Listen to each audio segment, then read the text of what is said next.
O Diyos na dakila sa lahat, hinihiling ko ang iyong presensya na kumilos, Panginoon, sa aming kalagitnaan. Lord, minsan kinatok mo na din ako, Panginoon, na kailangan din minsan magsalita sa iyong harapan, Panginoon. Ibigay ang mga salitang ngayon pa lang nila maririnig, Panginoon. Gagamitin mo ako, Panginoon. Hindi ako dapat ang makita, kundi ikaw, Panginoon.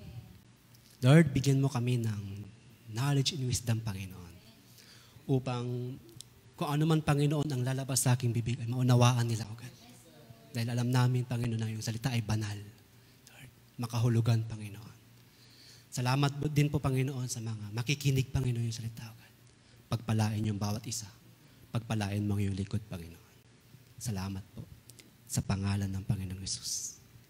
Amen! Ganun talaga pag first time eh. Baka mamaya sa conclusion natin tayo'y lalakas. Amen? Simple lang po yung message po sa umagang ito. Amen? Question mark lang naman. Amen? Tagasunod ka ba ni Jesus? Biruin mo, hindi pa uso pala ang hindi pala uso ang internet, Facebook, lahat. May followers na si Lord eh. Amen? May followers na si Jesus Christ eh. Amen? Napapanahon kasi yan followers eh. Pag sinabi kasi nating tagasunod o follower, yung mga vlogger na napapanood po natin, anong ginagawa natin sa kanila? Yung content nila, linalike, di ba? Pinupusuan, nagko-comment tayo, sinishare natin, di ba? Bakit hindi natin i-content si Jesus? Amen? I-like natin siya. Pusuhan natin siya. Amen? Ganyan ang tagasunod ng Panginoon. Ngayon, may tanong lang po ako, sino po ba si Jesus at bakit natin siya sinusunod? Amen. Isa-isay natin yung himala na ginawa niya sa mundong ito na siya nabubuhay pa. Amen. Sino si Jesus? Una, sino po dito nakakalam yung kasal sa Cana? Yung unang himala ng Diyos. Sa Cana. Amen. Yung may kasal doon. Amen. Yung tagapangasiwa po ng alak, kinakabahan siya eh. Bakit? Kasi hindi pa nakakainom ng alak yung mga iba. Naubusan na sila agad. Buti na lang ang bisita nila si Jesus. Amen. Pumunta ang Panginoon doon. Anong problema? Wala na kaming alak eh. Kaso wala pang bisitang dumadating, nauubos na. Sabi ni Jesus, kunin mo yung tubig at isalin mo. Sinunod naman niya. Pagkasalin, ibalik mo ulit. Tapos tikman mo. Yung tubig, naging alak. Pangalawa, yung 10 kitungin. Sino nakabasa ulit nun? Amen? Magtatanong nga ako kung nabasa nyo. Saan matatagpuan yon? Yung 10 kitungin na yan, lumapit sila sa Panginoon. Amen? Tapos sabi nila, Lord, pagalingin mo kami. Gumaling, ilan ang bumalik? Isa lang. Isa lang ang bumalik upang magpasalamat sa Diyos. May 2 babaeng magkapatid. Sino ulit to? Hindi po si Maria. Hindi po si Maria. Mga kapatid po ni Lazarus. Dahil namatay po siya. Mahabag po kayo sa amin. 3 araw nang patay ang aming kapatid. Buhayin mo po siya. Anong ginawa ni Jesus? Hiningahan sa ulo, bumangon. Ang daming ginawa ni Jesus. Tapos sasabihin mo, hindi ka pa susunod sa Kanya. Hindi ka pa paniniwala sa Kanya. Yung baldado na nakahiga sa kama, matagal nang hindi nakalakad, makabangon, may 4 na lumapit sa Panginoon. Dahil nung panahon na yon, panahon ni Jesus, sikat po siya. Amen. Nasa loob siya ng bahay, hindi sila makapasok. Tulungan natin itong baldadong ito. Anong ginawa nila? Binutas yung bubong. Ganon kalaki ang pananalig ang mga 4 na to. Nakita ni Jesus. Pagkatingin pa lang ni Jesus, alam na niya na papagalingin na niya itong baldadong ito. Gamit ay lubid. Anong sinabi niya sa baldado? Bumangon ka at buhatin mo yung papag. Yung bulag. Di ba? Yung bulag, Nakalakad. Siyempre, nakalakad eh. Bulag lang naman eh. Yung bulag. Kumuha ng buhangin ng Panginoon at binasa niya ito, pinahid sa mata. Diba? Hugasan mo ito, makakakita ka. Yung isa pa, yung babae na dinudugo, ilang taon na. Anong sabi niya? Mahawakan ko lang ang damit ng Panginoon. Ang laylayan ng damit ng Panginoon. Gagaling na ako. Nung hinawakan niya yung damit, sinabi ni Jesus sa mga alagad niya, sino humawak sa akin? Anong sagot ng mga alagad? Panginoon, sa dami ba naman na tao na nasa paligid mo, napaka-imposibleng hindi ka mahawakan. Hindi nila maintindihan kung ano ibig sabihin ng Panginoon. Gumaling yung babae. Itong nabasa po natin, babasahin lang po natin dito sa Marcos. Yan. Marcos, chapter 6, kung mayroon po tayong Bible up dyan. Verses 35 to 36. Sa totoo lang, 15 verses po ito. Kinuha ko lang po yung dalawang verses. Dyan. Okay? Basahin po natin.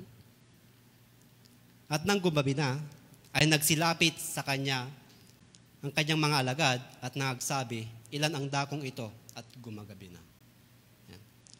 Payaunin mo sila upang sila ay magsiparoon sa mga bayan ng mga nayon sa palibot-libot nito at magsibili ng anumang makakain. Sa madaling salita, ang binabanggit ko dito, hindi po yung 5,000 katao. Ang topic po natin dito ay mga alagad. Kaya nga tagasunod eh. Kaya nga sinabi dito, kung bakit itong verses na dalawa ang binabanggit ko, kasi ang nagsasalita dyan, mga alagad. Inutusan nila si Jesus. Panginoon, papuntahin mo na sila sa malayo, bumili na ng pagkain, tapos babalik na lang sa ulit. Ganun ang gusto nila eh. Diba? Wala silang kalam-alam eh. Wala silang kalam-alam. Bakit ko sila tinapik dito? Ang pwedeng gagamitin ko dito sa binasa natin, yung 5,000 eh. Pero nakita ko na ang mas tinutukoy pala dito yung mga alagad. Amen.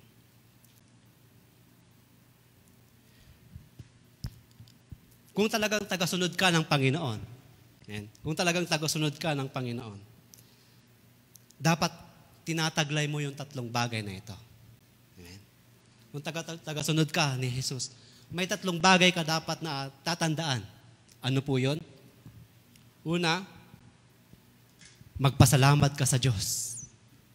May pagkain man o wala. Amen? Walang bagay na hindi mo pwedeng pasalamatan ng Diyos. Amen? Si Ate Mayla, napakasipag sumundo. Napakasipag din maghatid. Hindi ba natin pwedeng pasalamatan ng Diyos doon? Si Coach, napakasarap magluto. Hindi ba natin pwedeng pasalamatan ng Diyos doon? Busog na tayo sa spiritual, bubusugin pa tayo physically. Walang bagay na hindi mo pwedeng pasalamatan ng Diyos. Sa buhay po natin, makikita natin dito, sa verse 41, at kinuha niya ang 5 tinapay at ang 2 isda. Amen. Pagtingala sa langit, ay kanyang pinagpala at pinagpuputol-putol ang tinapay at ibinigay niya sa mga alagad upang iahahin sa kanila at ipamahagi niya sa kanila ang lahat ang 2 isda. So madaling salita, papakainin mo yung 5,000 gamit 5 tinapay? Papakainin mo ang 5,000 gamit 2 isda? Si Coach naman, nag-invite ka tapos ganyan na papakain mo? Uwi na lang ako. Kulang 2 oras na nga lang ako tulog ko tapos pupunta pa ako dyan. Di ba? Sino mang di magpapanik?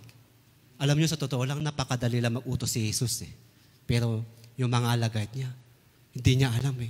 Peter, ikaw ang leader, dapat sabihin mong sa Panginoon eh. 5 yung tinapay dala natin dyan. Imposibleng hindi niya alam yan.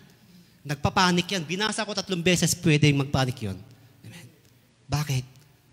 Kasi ang topic natin mga alagad. Yung time na yan, tinibila ko lang po, yung time na yan, sinusubukan lang sila ng Panginoong Hesus. Amen. Dahil alam ng Panginoon na may kahinaan pa sila. Amen. Pagdating sa pagpapala, hindi porket kasama nila ang Panginoong Hesus, kumpiyansa na sila. Meron pa rin silang doubt. Amen? May duda pa din sila. May hikahinaan pa din sila. Sa bagay, tao lang din naman sila eh. Amen? Madali lang mag-utos sa Panginoon, pero yung mga alagad, litong-lito na. Amen? Kapag ikaw inutusan sa church, mag-opening prayer ka, maging proud ka. Huwag mong ikahiya. Amen? On the spot, mag-MC ka. Huwag mong ikahiya. Amen? Dapat maging proud ka. Naku, makikita na ako sa TV. Yun ang inabangan ko eh. Amen? Inaantay ko pa naman na ipakilala ako ni Coach na ako. Para kahit yun na lang ang ipanoodin ko sa replay. Si Coach talaga, oh. Huwag kang mahiya, huwag kang matakot, on the spot. Maging proud ka. Amen. Biruin mo yung inutusan ng Diyos, inutusan din niya para ikaw ay gamitin. Amen. Alam mo ang dapat mong ikahiya? Alam mo ang dapat mong ikatakot? Yung tumanggap ka na lahat-lahat, nagpapagamit ka pa sa kaway. Yun dapat ang nakakahiya. Amen. Tumanggap ka na lahat-lahat sa Panginoon. Amen. Pero nagpapagamit ka din sa kaway. Alin ang nakakatakot? Alin ang nakakahiya doon sa dalawang yun? Pag gumawa tayo ng masama, okay lang. Maintindihan naman ako ni Lord kasi natutokso lang din ako. Tao lang din naman ako na may kahinaan May hinaan. Marupok. Kaya mansan, alam mo yun sa totoo lang, nakakalungkot sa Pilipinas. Umalis ng Pilipinas may Jesus. Pero na nasa ibang bansa na wala na si Jesus. Nung nasa Pilipinas, hallelujah. Pagdating sa bansa na pinuntahan niya, wala na. Mas inuno na shopping, di ba? Nawawala na. Kaya maraming nakakalungkot sa pamilya. Mga Christian pa naman ang tinuring, pero pagdating sa bansa, napupuntahan nila. Nabubura na yung pangalang Kristiyano. Bakit? Kasi yung salitang Christian, binabaligtad yan Nauuna si Tiyan bago si Kristo. Sinong Tiyan dito? Unahin si Tiyan bago si Kristo. Yun ang mahirap Ginawa mo lahat-lahat, tapos ganun lang pala.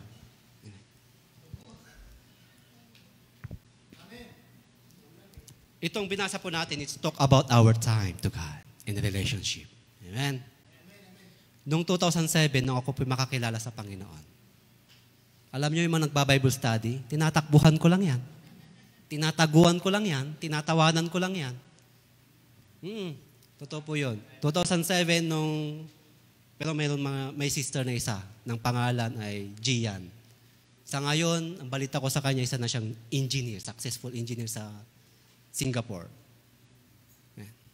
Napakapalad po namin dahil napakasipag niyang mag-invite sa amin.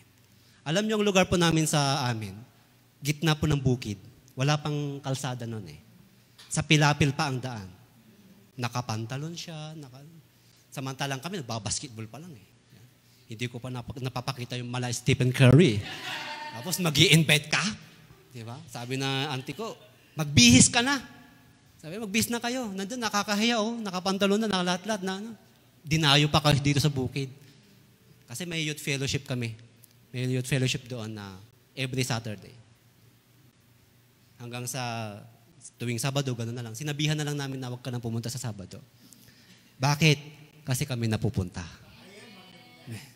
Bunga kami ng panalangin niya.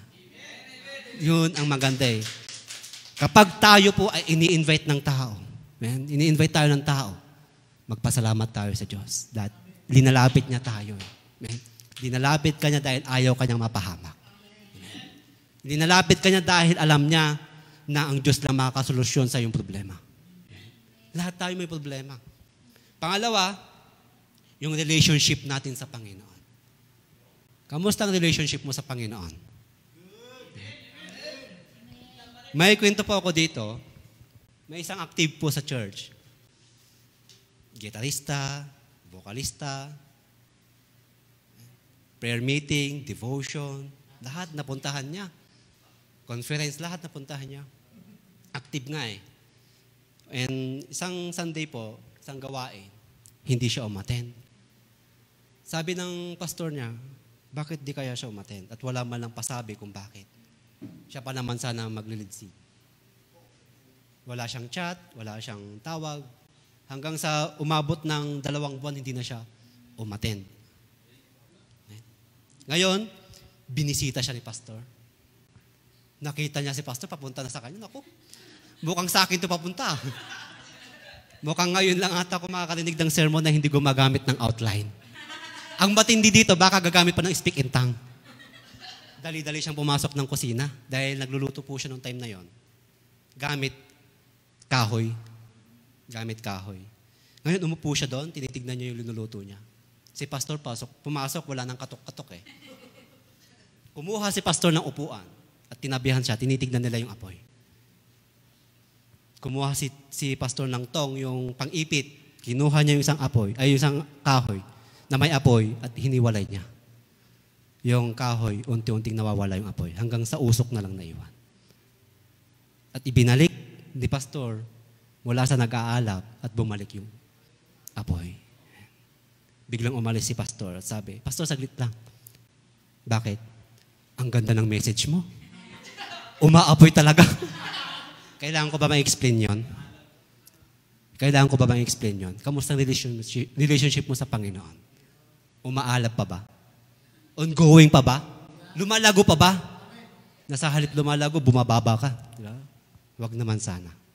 Kung ano yung sinimulan mo sa Panginoon, tapusin mo. Kung ano yung sinimulan mo sa Panginoon, tapusin mo. Amen? Pangalawa, ang bilis natin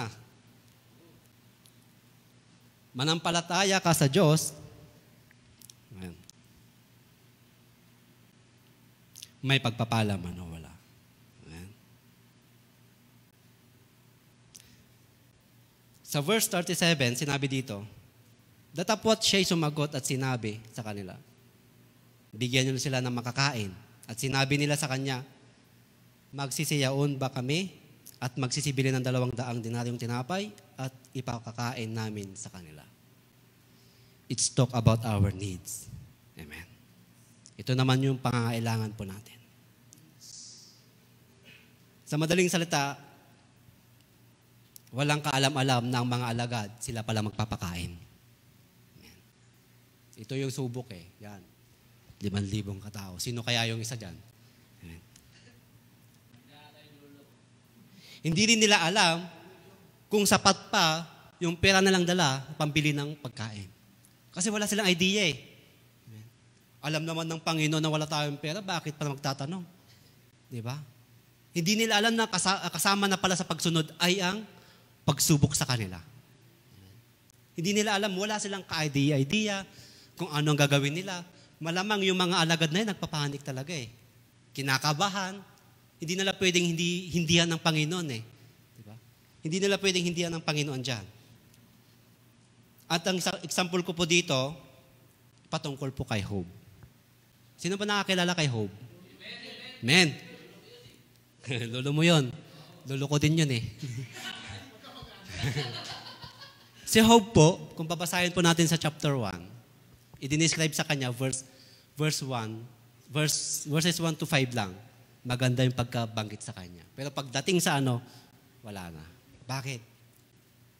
Sa lupain ng Uzi, si Job ang pinakamayaman. Bakit ko nasabing mayaman? 7,000 lang naman yung tupa. 3,000 lang naman yung camel. Tapos 500 yung baka. Hindi ba mayaman yun? Baka kung sakali dito sa Bisya, kulang pa sa pastulan niya. Ganun kayaman si Job. At sabi ng Diyos, nakita niya si Satanas, saan ka galing? Letra po yan, nakalagay po yan. Saan ka galing? Sabi ni Lord sa kanya. Minamanmanan ko si Job. Sabi niya, bakit? May gagawin ka? Kaya mo lang naman sumusunod sa'yo, pinagpala mo ng lubos Subukan mong alisin lahat ng pagpapala sa kanya. Tingnan natin kung hindi ka layuan ng mukhaan. Nakalagay po yun. Sige, sabi ng Panginoon, wag mo lang sang papatayin. Diba? Pinantulutan pala ng Panginoon yun Anong ginawa? Yung mga baka, camel, tupa, na-wash out lahat yan. Yung mansion, kasi ang pagkabasa ko doon, buhawi, hangin maaaring buhawi yun humampas. Nawala yung mga hayop, nawala din yung kanyang tahanan. At yung pagkaguho ng kanyang tahanan, kasama yung mga anak niya namatay. Nung ginawa po niya yun, Sa verse, sabi niya, Lord, hubad akong pumasok sa mundong ito, hubad din akong lalabas. Anong ibig sabihin nun? Lahat kinuha mo. Lahat binigay mo, pwede mo rin kunin lahat ng bagay na yan. Kaya sa atin, may mga bagay talaga sa mundo na minsan hindi ka lang makapasa sa exam, umalis ka na sa pananampalataya mo sa Diyos. Nawalan ka ng trabaho, hindi ka na nagpatuloy sa Panginoon. Alam nyo, noong 2018, galing po ako ng 2016 to 2018 sa Saudi. Sa 2018, nung umuwi po ako, galing dito sa Saudi din. Sabi ko sa sarili ko, 4 to 5 months lang, magpapahinga ako, tapos babalik ako ng Saudi. June 2018, hindi ko makakalimutan yan dahil nakapasa naman ako sa interview. Pagdating sa medical, sabi sa akin ng agency, galing may pending ka. Kailangan mo bumalik sa medical mo. Sabi niya. Ano kaya problema? Sabi ko. Pumunta ako sa medical. Sabi ng doc, sorry, galing hindi ka makakalis. Bakit, doc? Sabi niya. May TB ka, sabi niya sa akin. Nagkaroon po ako ng tuberculosis. Hindi ko alam. Yun pala ang sintomas, umuubo na walang lumalabas. Tapos pag umubo, dire-diretso. Yun na pala. Sabi ko. Sana ang pupuntahan ko noon, Saudi sa Jeddah po sana. Kaya nabakanti pa ako ng lang taon dyan. Sabi niya sa akin ng doktor, dapat magpagamot ka, 6 na buwan. Gamutan na, inantay ko yon. Habang inantay ko, nag-apply din ako. Kaya pumasok din ako sa KFC noon. Kaya praise God. Kahit papaano, sabi ko, hindi pa rin ako bibitaw sa pananampalataya sa iyo. Kahit ganito yung sitwasyon ko, sabi ko, kahit ganito pala nangyari sa akin, mas lalo kitang kakapitan. Buhay ko binigay mo. Alam ko may dahilan ka kung bakit mo inalaw yung bagay na yan. At doon, kaya sa atin po, walang bagay na hindi mo pwedeng pananampalatayan ng Panginoon. Sa buhay po natin, napakahalaga. Na ang pagsunod pala sa Panginoon, kalakip dyan ay ang pagpapala ng Panginoon. Pangatlo, bilis. Bilis. Pangatlo na tayo. Maniwala ka sa Diyos, may himalaman o wala. May himalaman o wala. Sa verse 38, sinasabi po dito, at sinabi niya sa kanila, ilang tinapay mayroon kayo? Magsiparoon kayo at inyong tignan, at ng mga alam nila, ay kanilang sinabi, 5 at 2 isda. Ayan. Sa madaling salita, inuutusan po sila ng ating Panginoon. Amen. It's talk about our experience naman po ito. Amen. Go lang. Sabi nga, may example po ako dito, hindi ko na po linagay dyan. Patungkol po ito kay Abraham. Amen. Sino nakakilala kay Abraham? Amen. Si lolo mo din yon, lolo ko rin yon. Amen. Lolo natin lahat. Amen. Sa Genesis chapter 18 verse 12, mababasa po natin dyan, na may 3 panauhin na bumisita kay Abraham. Mga anghel po yon. Amen. At hinanap nila si Sarah. Sabi niya, nasaan yung asawa mo? Nasa tolda. Pinagluto ko na makakain natin. Sabi niya. Ganun ba? Inuulit ko, Abraham, magkakanak pa kayo. Nung narinig to ni Sarah, ano na ginawa niya? Tumawa. Malapit na ako magsanda, manganganak pa ako. Minupos na ako eh. Diba? Malapit na ako magminupos, manganganak pa ako. Ganon din si Abraham, mag-100 na din. Nakita yun ng Diyos. Tumawa po si Sarah. Tinawanan niya. Sabi niya, anak, bakit mo ako tinawanan? Hindi kita tinawanan. Hindi kita tinawanan. Kaya ang ibig sabihin po ng Isaac, tawa. Yun po ang meaning ng Isaac. Tawa. Laughter. Bakit? Tuwing maalala mo si Isaac. Tuwing makikita mo si Isaac, maalala mo ako. Sabi ng Diyos sa kanya. Maalala mo. Yung tipong, di ba, sa buhay po natin, Yung bigas, isang saingan na lang. Di ba? Tapos biglang nag-text si bank. Di ba? Si bangko. Praise the Lord. May sahod na. Di ba? Tapos nung binasa mo, unavailable temporarily. Di ba? Balik sa Indomie. Balik sa Indomie at itlog. Balik po sa doon. Kaya minsan sa buhay po natin, sinusubok tayo. Lahat ba ng ating pagsunod sa Panginoon ay kailangan may kapalit? Lahat ba ng ginagawa natin sa Panginoon? Lahat po ba ito may kapalit? Dito po, saan na po tayo? Ganun po.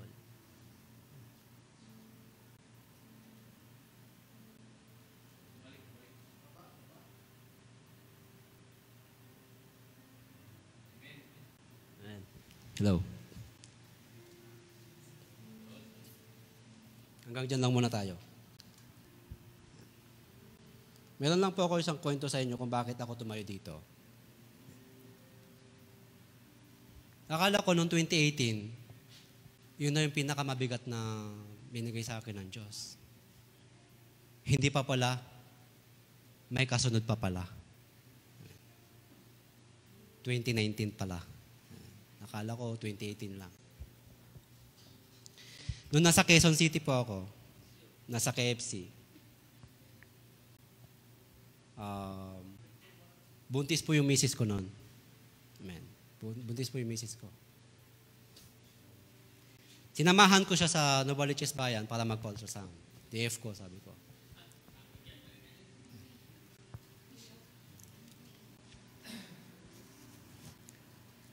Sabi ko sa kanya, day off ko bukas, samahan kita sa ultrasound. Sabi niya sa akin. Pumunta kami sa bayan. Napa-ultrasound po siya. Tapos nung lumabas na siya dahil siya lang yung pumasok. Oh, sabi niya sa akin, kambal anak natin. Oh, kambal? Bakit malungkot ka? Sabi niya sa akin, kasi yung isa wala ng heartbeat.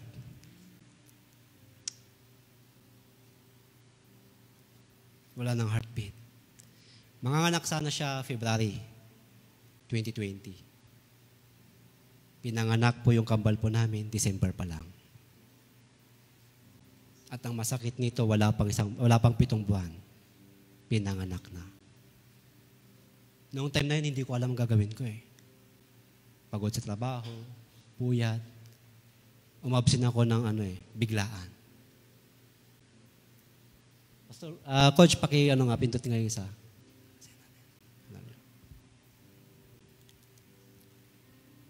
Minsan gusto ko magtanong sa Diyos eh. Gusto ko din magtanong sa Diyos eh.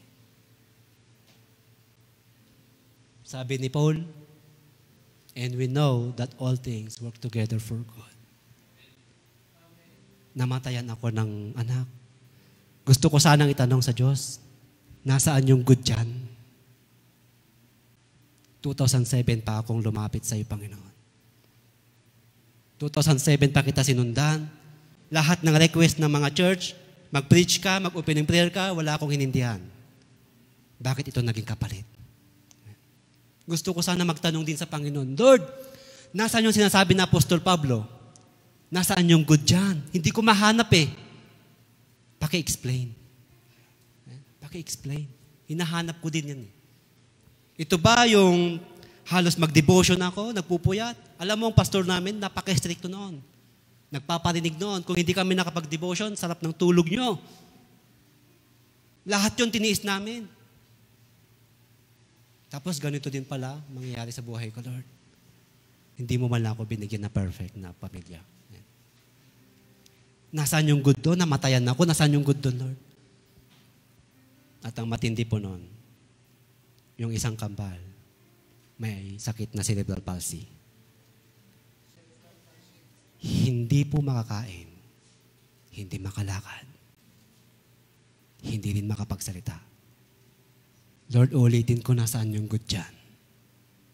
Tao din ako eh. Napapagod, nasasaktan. Kaya nung tinanong ako ni Coach, kamusta, nag-aral na ba yung ano mo? Hindi ako makapagsalita eh.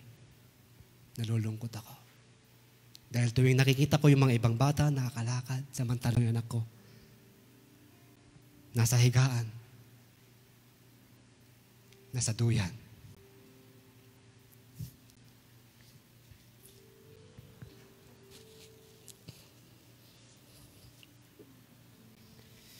Gusto ko din sanang tanungin si Lord, nasaan yung good dyan?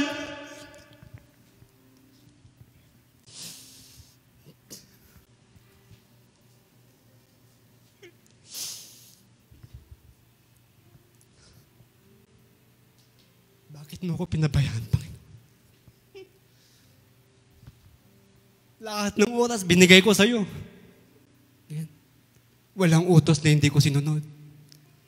May mga pagkakataon pa ng auntie ko, wala kang mapapala sa church. Church ka ng church, ano mapapala mo dyan?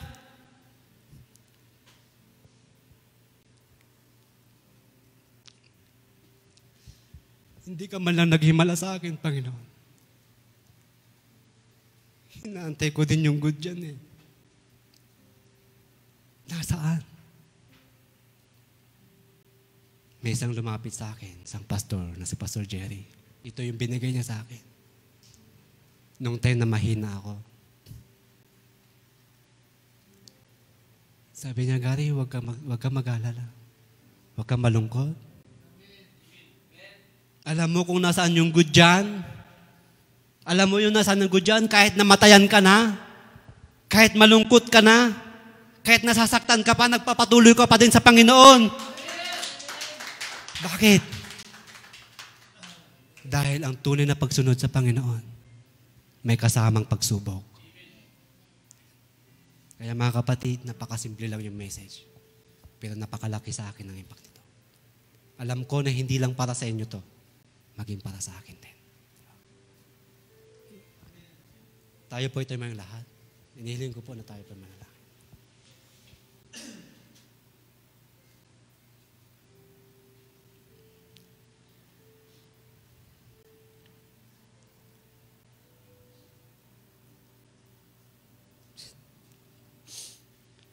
Lord, minsan nagkukulang din kami. Pero minsan bumabangon kami, Panginoon. Kulang yung salitang salamat dahil hindi mo kami pinabayaan. Dumadating man sa amin ang kalungkutan, problema. Lord, walang bagay na hindi namin sinukuan. Lahat kami sumunod. Katulad din po ng mga apostol na yan, mga disciple na yan. Minsan hindi ko rin alam ang gagawin ko. Hindi ko rin alam kung saan ako pupunta. May mga pagkakataon, Panginoon, nun, sa buhay ko, na tanging ikaw lang yung kinapitan ko, Diyos. Gusto kong sumunod sa iyo, Panginoon, dahil ito yung gusto mo sa amin, Panginoon. Nasasaktan na. Napapagod na. Lord, salamat din, Panginoon. Kahit papaano, may mga salita mo, Panginoon, na nagbibigay kalakasan po sa amin. Mga panahon na kami, Panginoon, ay lugmok sa kalungkutan. Sa damakmak na problema na dumating. Amen. Kahit bagyo man, Lord, katulad din po, Panginoon. Amen. Inalis mo na lahat-lahat, inalis ng kaaway lahat-lahat. Nananatili siyang nakatayo sa iyo, Panginoon. Ganon din sa Abraham, Lord. May mga pagkakataon minsan, Panginoon, na gusto din namin sanang umalis. Pero Lord, may mga tao talaga, Panginoon, na ginagamit mo upang lalo kami patibayin, Panginoon, sa pananampalataya. Ang mga taong ito, Panginoon, ay pagpalain mo sila, Panginoon. May mga taong nag-i-encourage din po sa amin, Panginoon, kung kami, Panginoon, ay nangihina. Lord, salamat, Panginoon. Tunay nga, Panginoon, na hindi mo kami pinabayaan. Tunay nga, Panginoon, na hindi mo kami iniwan. Lord, pagsubok lang yan. Darating din, Panginoon, ang mga bagay na hindi man ngayon, baka bukas, Panginoon. Alam namin, Panginoon, ng buhay po namin dito sa ibabaw ng mundo ito, pasamantala lang, Panginoon. Pansamantala lamang, Panginoon. Salamat po, God.